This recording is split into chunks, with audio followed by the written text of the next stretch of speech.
بسم الله الرحمن الرحيم. الحمد لله الذي أنزل على عبده الكتاب ولم يجعل له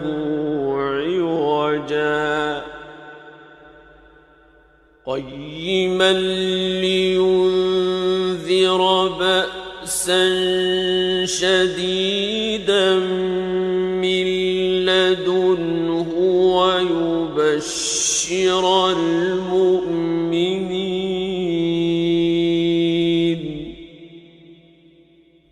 ويبشر المؤمنين الذين يعملون الصالحات أن لهم أجرا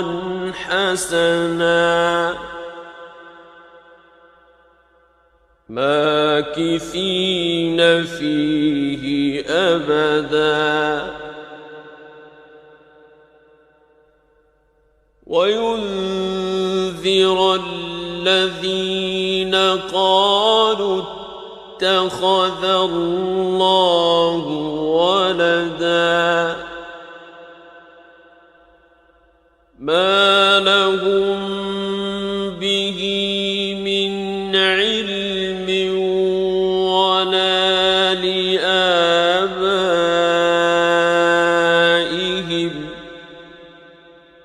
كبرت كلمة تخرج من أفواههم إن يقولون إلا كذبا فلعلك باخع نفسك على آثارهم إن لم يؤمنوا بهذا الحديث أسفا إنا جعلنا ما على الأرض زينة لها لنبلوهم أيهم أحسن عملا وإنا لجاعلون ما عليها صعيدا جرزا أم حسبت أن أصحاب الكهف والرقيم كانوا من آياتنا عجبا إذ أوى الفتية إلى الكهف فقالوا ربنا آتنا من لدنك رحمة وهيئ لنا من أمرنا رشدا فضربنا على آذانهم في الكهف سنين عددا ثم بعثناهم لنعلم أي الحزبين أحصى لما لبثوا أمدا نحن نقص عليك نبأهم بالحق إنهم فتية آمنوا بربهم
وإذ اعتزلتموهم وما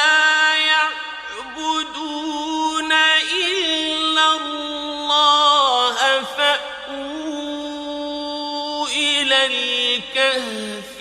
ينشر لكم ربكم من رحمته فأووا إلى الكهف ينشر لكم ربكم من رحمته ويهيئ لكم من أمركم مرفقا وترى الشمس إذا طلعت تزاور عن كهفهم ذات اليمين وإذا غربت تقرضهم ذات الشمال وهم في فجوة منه ذلك من آيات الله من يهد الله فهو المهتد ومن يضلل فلن تجد له وليا مرشدا وتحسبهم أيقاظا وهم رقود ونقلبهم ذات اليمين وذات الشمال وكلبهم باسط ذراعيه بالوصيد لو اطلعت عليهم لوليت منهم فرارا ولملئت منهم رعبا وكذلك بعثناهم ليتساءلوا بينهم قال قائل منهم كم لبثتم قالوا لبثنا يوما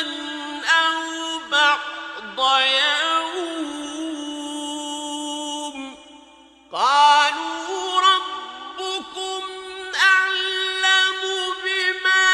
لبثتم فابعثوا أحدكم بورقكم هذه إلى المدينة فلينظر أيها أزكى طعاما فلينظر أيها أزكى طعاما فليأتكم برزق منه وليتلطف ولا يشعرن بكم أحدا إنهم إن يظهروا عليكم يرجموكم أو يعيدوكم في ملتهم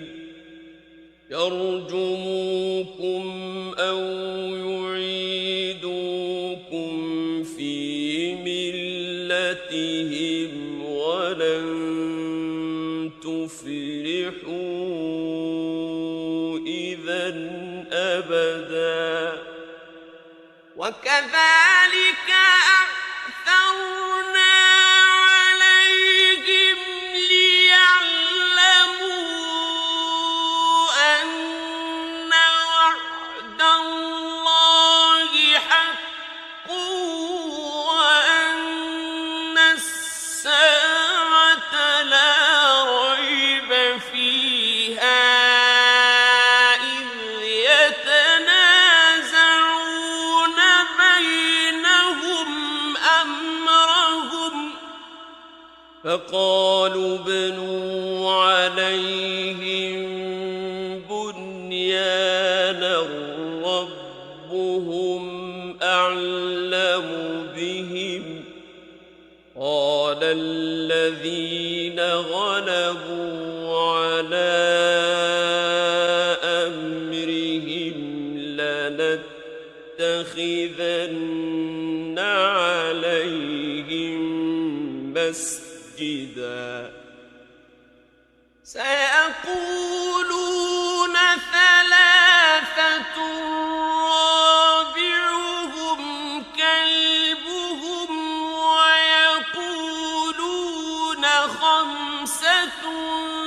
سادسهم كلبهم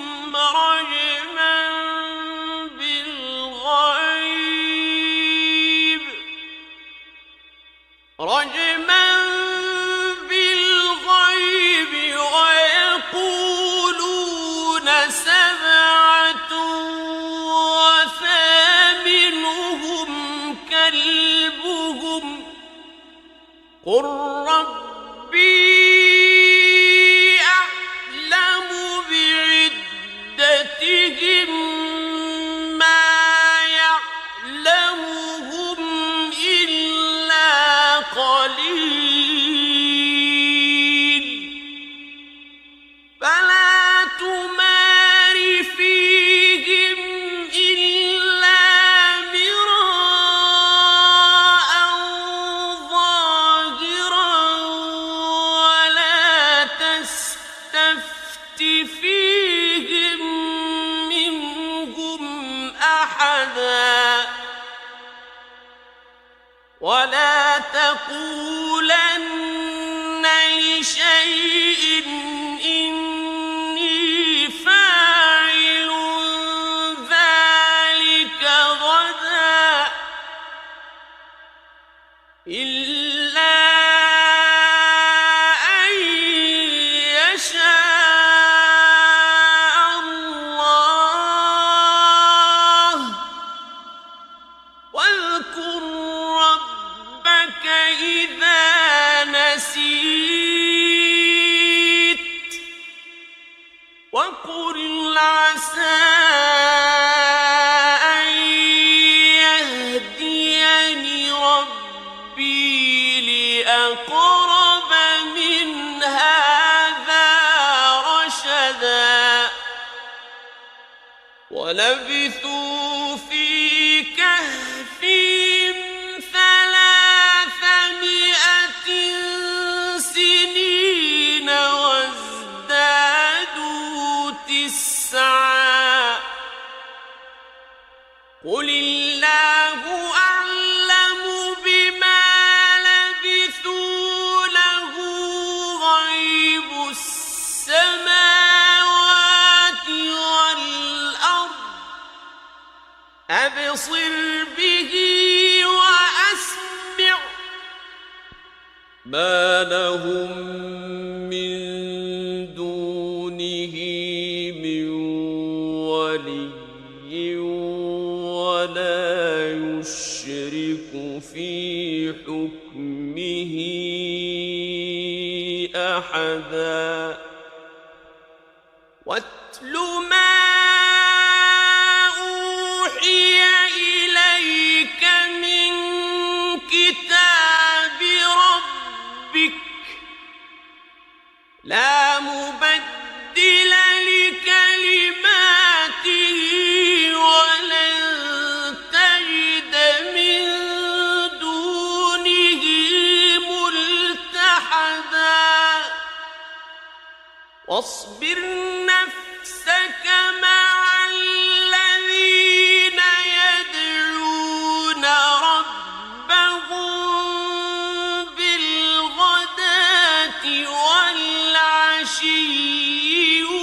يريدون وجهه ولا تعد عيناك عنهم تريد زينة الحياة الدنيا ولا تطع من أغفلنا قلبه عن ذكرنا واتبع هواه وكان أمره فرطا وقل الحق من ربكم فمن شاء فليؤمن ومن شاء فليكفر إنا أعتدنا للظالمين نارا أحاط بهم سرادقها وإن يستغيثوا يغاثوا بماء كالمهل يشوي الوجوه بئس الشراب وساءت مرتفقا إن الذين آمنوا وعملوا الصالحات إنا لا نضيع أجر من أحسن عملا أولئك لهم جنات عدن تجري من تحتهم الأنهار يحلون فيها من أساور من ذهب يحلون فيها من أساور من ذهب ويلبسون ثيابا خضرا من سندس واستبرق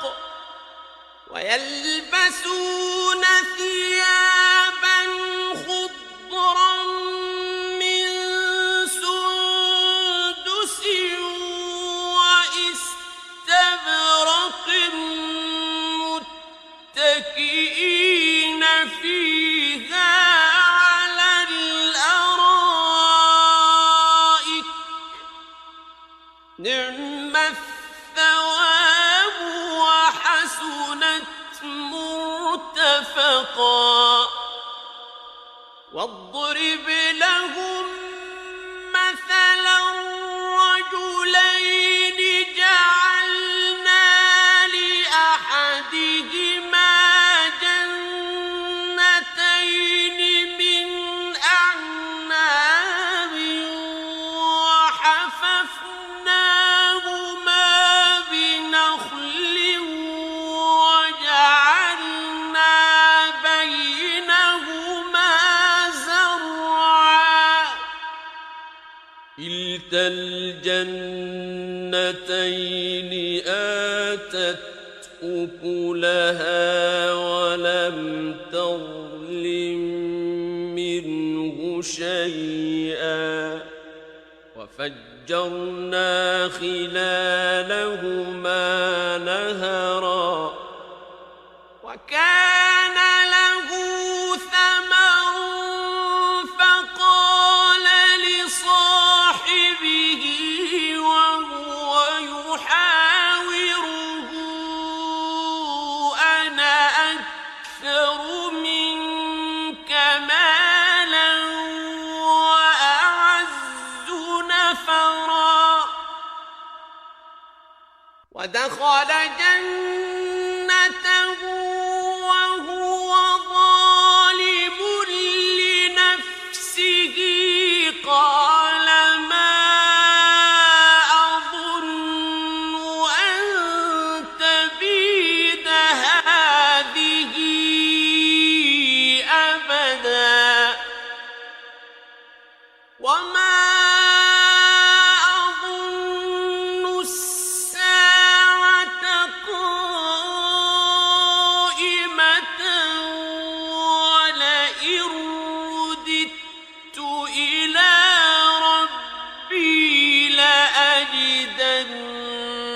خيرا منها منقلبا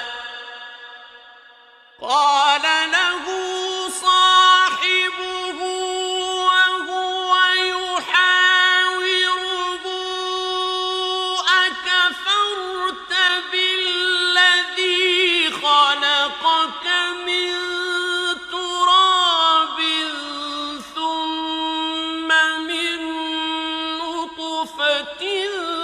ثم سواك رجلا لكن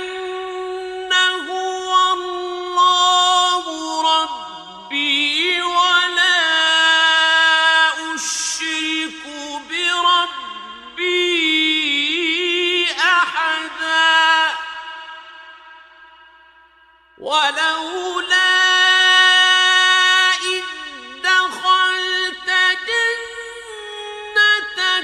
قلت ما شاء الله لا قوة إلا بالله إن ترني أنا أقل منك مالا وولدا فعسى ربي أن يؤتيني خيرا من جنتك ويرسل عليها حسبانا من السماء فتصبح صعيدا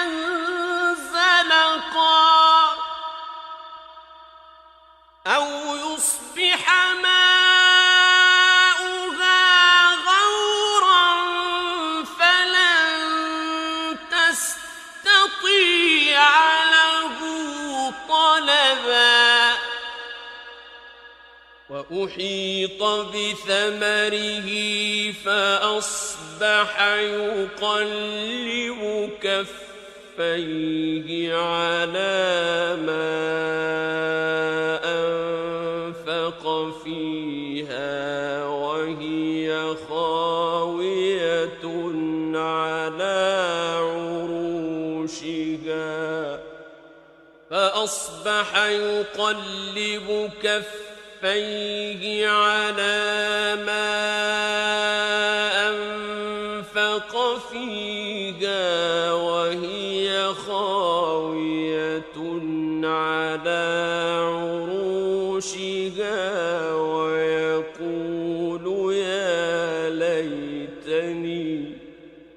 ويقول يا ليتني لم أشرك بربي أحدا ولم تكن له فئة ينصرونه من دون الله وما كان منتصرا هنالك الولاية لله الحق هو خير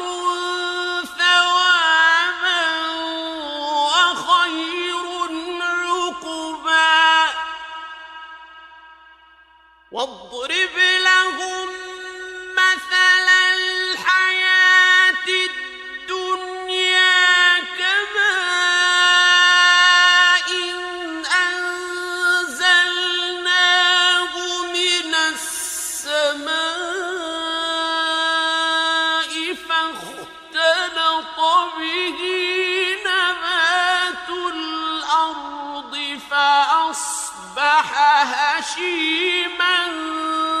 تذروه الرياح وكان الله على كل شيء مقتدرا المال والبنون زينة الحياة الدنيا والباقيات الصالحات خير عند ربك والباقيات الصالحات خير عند ربك ثوابا وخير أملا ويوم نسير الجبال وترى الأرض بارزة وحشرناهم فلم نغادر منهم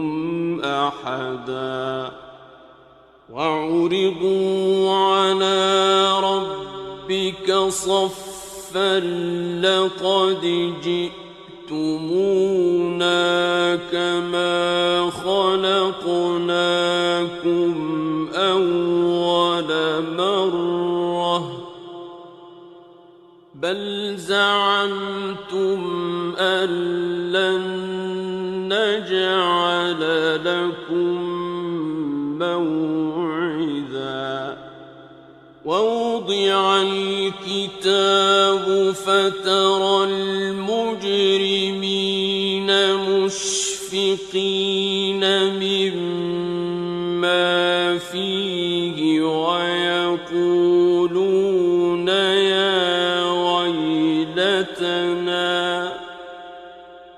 ويقولون يا ويلتنا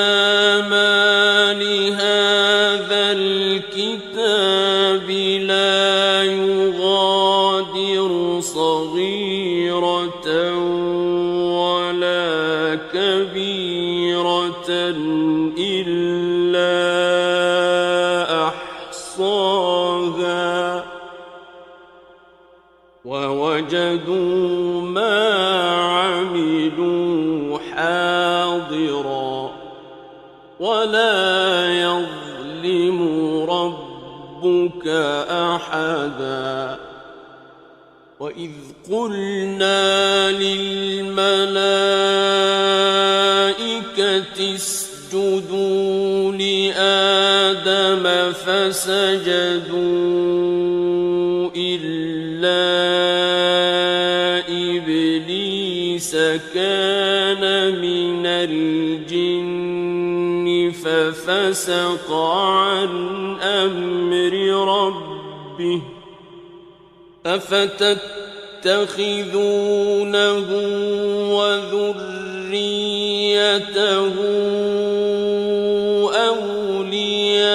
أولياء من دوني وهم لكم عدو بئس للظالمين بدلا ما أشهدتهم خلق السماوات والأرض ولا خلق أنفسهم وما كنت متخذ المضلين عضدا ويوم يقول نادوا شركائي الذين زعمتم فدعوهم فلم يستجيبوا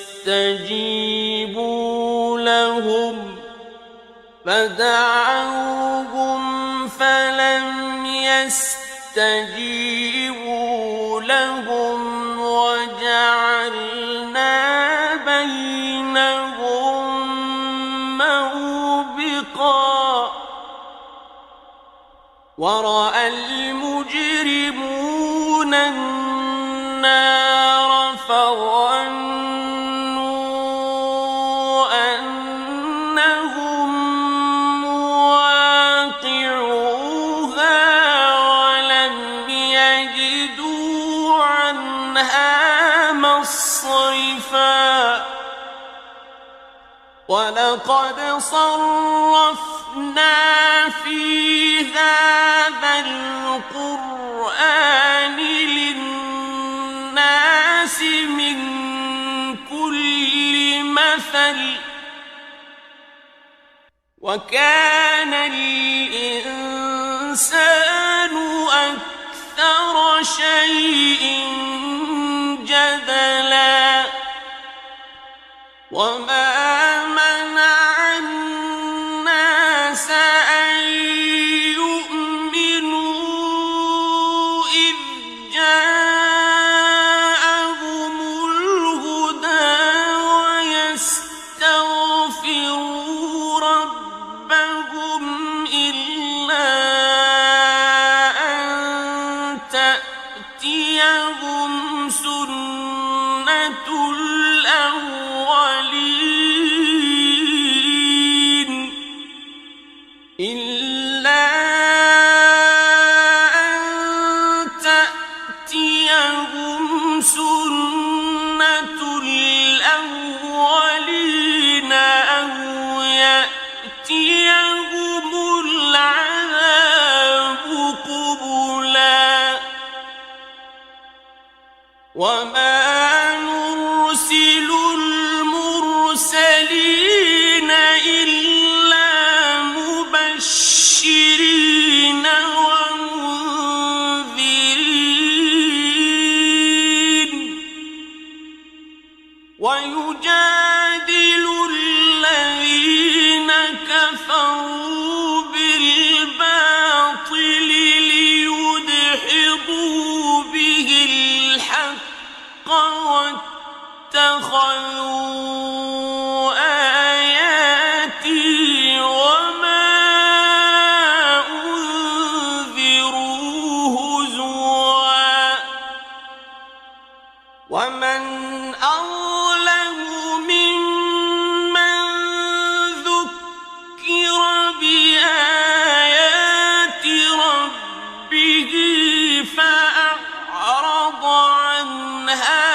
ونسي ما قدمت يداه إنا جعلنا على قلوبهم أكنة أن يفقهوه وفي آذانهم وقرا وإن تدعوهم إلى الهدى فلن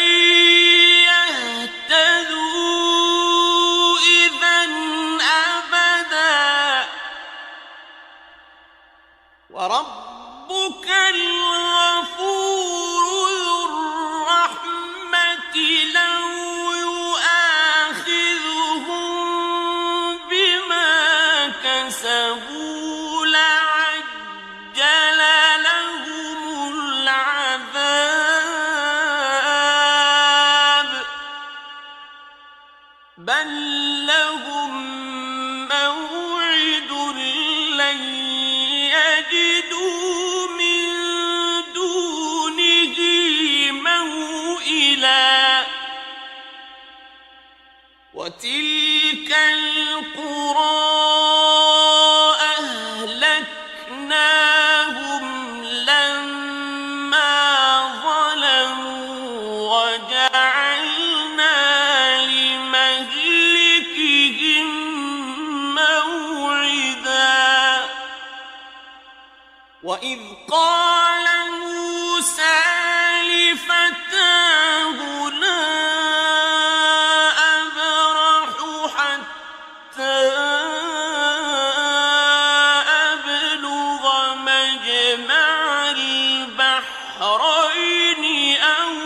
أمضي حقبا فلما بلغا مجمع بينهما نسيا حوتهما فاتخذ سبيله في البحر سربا فلما جاوزا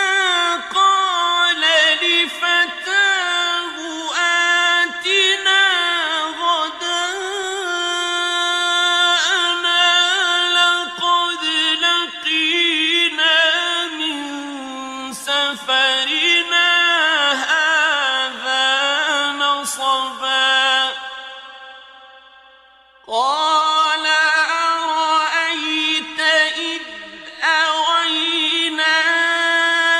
إلى الصخرة فإني نسيت الحوت وما أنسانيه إلا الشيطان أن أذكره واتخذ سبيله في البحر عجبا قال ذلك ما كنا نبغ فارتدا على آثارهما قصصا فوجدا عبدا من عبادنا آتيناه رحمة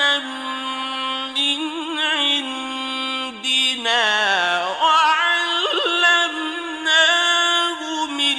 لدنا علما قال له موسى هل أتبعك على أن تعلمني مما علمت رشدا قال إنك لن تستطيع معي صبرا وكيف تصبر على ما لم تحط به خبرا قال ستجدني إن شاء الله صابرا ولا أعصي لك أمرا قال فإن اتبعتني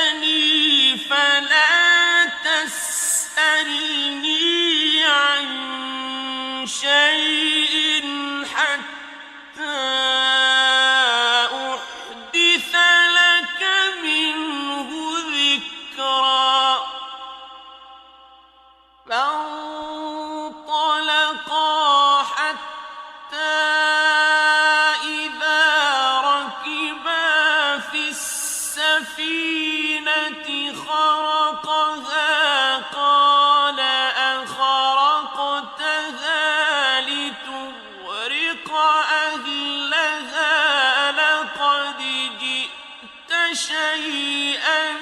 إمرا قال ألم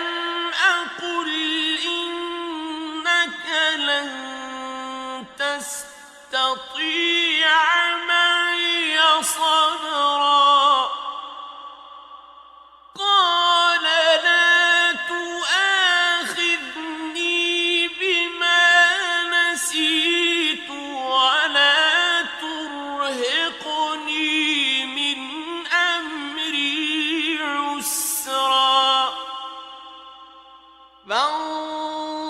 فانطلقا حتى إذا لقيا غلاما فقتله قال أقتلت نفسا زكية بغير نفس لقد جئت شيئا نكرا قال ألم أقل لك إنك لن تستطيع معي صبرا قال إن سألتك عن شيء بعدها فلا تصاحبني قد بلغت من لدني عذرا فانطلقا حتى إذا أتيا أهل قرية استطعما أهلها فأبوا أن يضيفوهما فوجدا فيها جدارا يريد أن ينقض فأقامه قال لو شئت لاتخذت عليه أجرا قال هذا فراق بيني وبينك سأنبئك بتأويل ما لم تستطع عليه صبرا أما السفينة فكانت لمساكين يعملون في البحر فأردت أن أعيبها وكان وراءهم ملك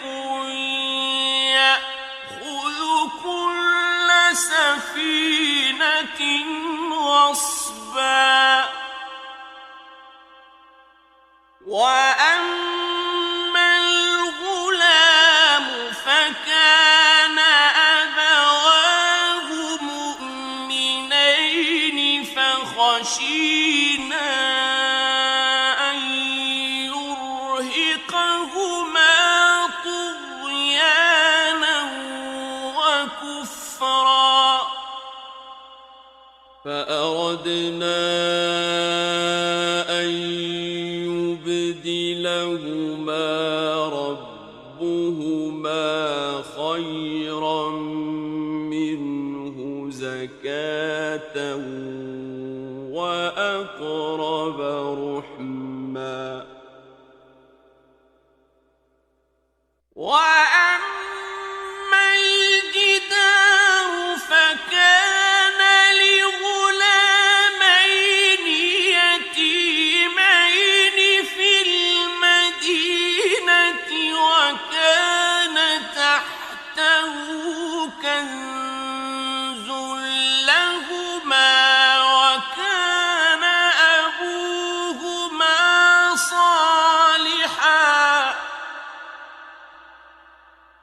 وكان أبوهما صالحا فأراد ربك أن يبلغا أشدهما ويستخرجا كنزهما رحمة من ربك وما فعلته عن أمري ذلك تأويل ما لم تسطع عليه صبرا ويسألونك عن ذي القرنين قل سأتلو عليكم منه ذكرا إنا مكنا له في الأرض وآتيناه من كل شيء سببا فأتبع سببا حتى إذا بلغ مغرب الشمس وجدها تغرب في عين حمئة ووجد عندها قوما قلنا يا ذا القرنين إما أن تعذب وإما أن تتخذ فيهم حسنا قال أما من ظلم فسوف نعذبه ثم يرد إلى ربه فيعذبه عذابا نكرا وأما من آمن وعمل صالحا فله جزاء الحسنى وسنقول له من أمرنا يسرا ثم أتبع سببا حتى إذا بلغ مطلع الشمس وجدها تطلع على قوم لم نجعل لهم من دونها سترا كذلك وقد أحطنا بما لديه خبرا ثم أتبع سببا حتى إذا بلغ بين السدين وجد من دونهما قوما لا يكادون يفقهون قولا قالوا يا ذا القرنين إن يأجوج ومأجوج مفسدون في الأرض فهل نجعل لك خرجا على أن تجعل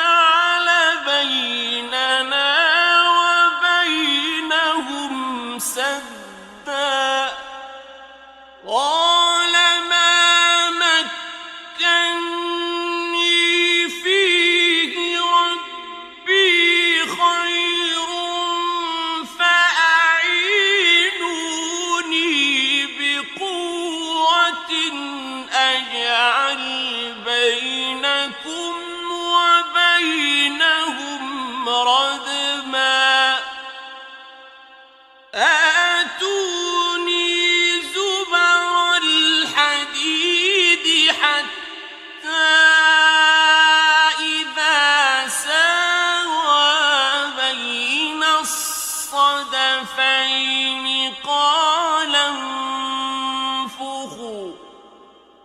حتى إذا ساوى بين الصدفين قال انفخوا حتى إذا جعله نارا قال آتوني أفرغ عليه قطرا فما استطاعوا أن يظهروه وما استطاعوا له نقبا قال هذا رحمة من ربي فإذا جاء وعد ربي جعله دكاء وكان وعد ربي حقا وتركنا بعضهم يومئذ يموج في بعض ونفخ في الصور فجمعناهم جمعا وعرضنا جهنم يومئذ للكافرين عرضا الذين كانت أعينهم في غطاء عن ذكري وكانوا لا يستطيعون سمعا أفحسب الذين كفروا أن يتخذوا عبادي من دوني أولياء إنا أعتدنا جهنم للكافرين نزلا قل هل ننبئكم بالأخسرين أعمالا الذين ضل سعيهم في الحياة الدنيا وهم يحسبون أنهم يحسنون صنعا أولئك الذين كفروا بآيات ربهم ولقائه فحبطت أعمالهم فلا نقيم لهم يوم القيامة وزنا ذلك جزاؤهم جهنم بما كفروا واتخذوا آياتي ورسلي هزوا إن الذين آمنوا وعملوا الصالحات كانت لهم جنات الفردوس نزلا خالدين فيها لا يبغون عنها حولا قل لو كان البحر مدادا لكلمات ربي لنفد البحر قبل أن تنفد كلمات ربي لنفد البحر قبل أن تنفد كلمات ربي ولو جئنا بمثله مددا قل إنما أنا بشر مثلكم يوحى إلي أنما إلهكم إله واحد فمن كان يرجو لقاء ربه